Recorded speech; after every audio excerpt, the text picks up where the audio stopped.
Y'all, we need to have a conversation about how unauthentic some people's characters are. First, we're going to talk about this in the context of YA.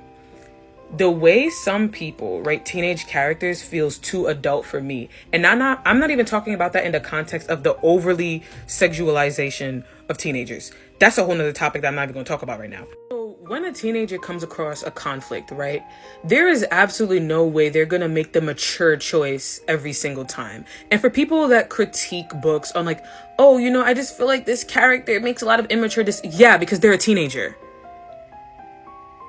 Like, what teenager has that much problem solving skills? Like, that's not real. And I understand it's fictional, but that type of disconnect from your characters can make or break your story. Like, it needs to have some type of realistic element in it in this context. Like, y'all, teenage me, if I was faced with some of the things that happen in fantasy books, the way I would just be like, yo, retreat, we not fighting this dude no more. This magic stuff ain't fun. Like, be for real. Just be for real with your teenage characters, because it's so obvious that you don't remember what it's like to be a teenager sometimes. Y'all need to work on that, some of you.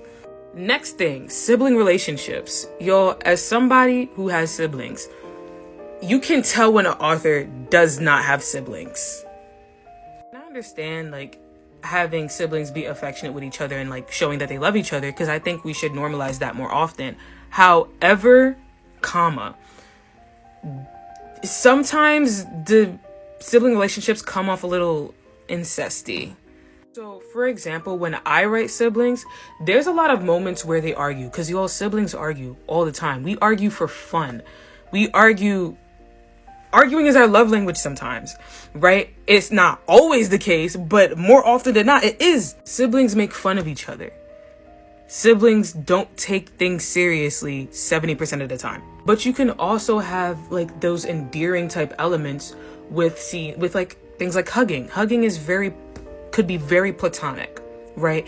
And I feel like a lot of y'all miss platonic intimacy in your books, and it affects the way you guys write characters when they're siblings in that specific context.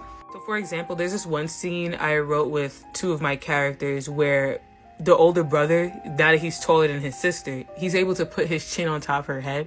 So like he'll make fun of her and like put his chin when he's like, yeah, it's cute, but it doesn't come off so incesty, So like, I don't know. Maybe just ask a sibling before you like write stuff like that. But yeah, just don't try so hard, y'all. Y'all try too hard with your characters. Let them be people. I'm gonna continue this series.